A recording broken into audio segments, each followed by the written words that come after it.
കഴിഞ്ഞ ദിവസം ഇസ്രായേലിന്റെ ഹൈഫയിൽ ഇറാൻ വമ്പൻ ആക്രമണം നടത്തിയിരുന്നു. ഇതിന്റെ പ്രതികാരമായി ഇപ്പോൾ ഇതാ ഇസ്രായേലും അമേരിക്കയും ചേർന്ന് ഇറാന്റെ തലസ്ഥാനമായിട്ടുള്ള ടെഹ്റാനിൽ വമ്പിച്ച ആക്രമണം നടത്തിയിരിക്കുന്നു.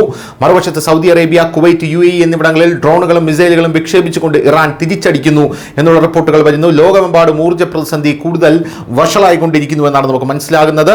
ഇറാന് വീണ്ടും വലിയ നഷ്ടമുണ്ടായിരിക്കുന്നു എന്നും നമുക്ക് മനസ്സിലാകുന്നു. അമേരിക്കയുടെയും ഇസ്രായേലിന്റെയും ആക്രമണത്തിൽ IRGC വക്താവ് ബ്രിഗേഡിയർ ജനറൽ അലി മുഹമ്മദ് കൊല്ലപ്പെട്ടു എന്നാണ് മനസ്സിലാക്കാൻ സാധിക്കുന്നത്. ഇറാന്റെ വലിയ അവകാശവാദം എന്താണെന്നാൽ മധ്യ ഇറാനിൽ അമേരിക്കൻ F-35 യുദ്ധവിമാനം വെടിവെച്ചിട്ടു എന്നുള്ളതാണ്. മധ്യ ഇറാന്റെ ആകാശത്ത് പറക്കുന്ന ഒരു അമേരിക്കൻ F-35 യുദ്ധവിമാനത്തെ തങ്ങളുടെ വ്യോമ പ്രതിരോധ സംവിധാനം വിജയകരമായി ലക്ഷ്യമിട്ട് വെടിവെച്ചിട്ടതായിട്ടാണ് ഇറാൻ പറയുന്നത്.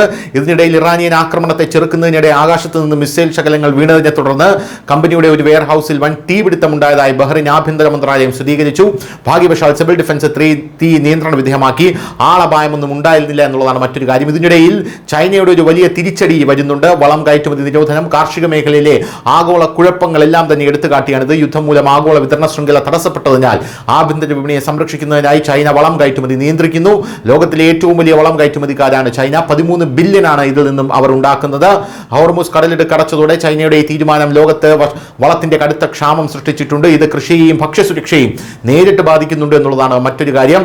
ഇസ്രായേലിനെതിരെ ഇറാന്റെ മിസൈൽ ആക്രമണം വന്നത് വലിയ രീതിയിൽ ഇപ്പോൾ വാർത്തയായിട്ടുണ്ട്. പോരാത്തതിന് സൗദി അറേബ്യയിൽ ഇറാൻ ഡ്രോൺ ആക്രമണം നടത്തിയിട്ടുണ്ട് എന്നുള്ളതാണ് മറ്റൊരു പ്രധാനപ്പെട്ട കാര്യം. കഴിഞ്ഞ ഏതാനും മണിക്കൂറുകൾക്കുള്ളിൽ കിഴക്കൻ മേഖലയ്ക്ക് മുകളിലൂടെ പറന്ന 13 ഇറാനിയൻ ഡ്രോണുകൾ സൗദി പ്രതിരോധ മന്ത്രാലയം വെടിവെച്ചിട്ടു എന്നുള്ള റിപ്പോർട്ടുകളാണ് ലഭിക്കുന്നത്.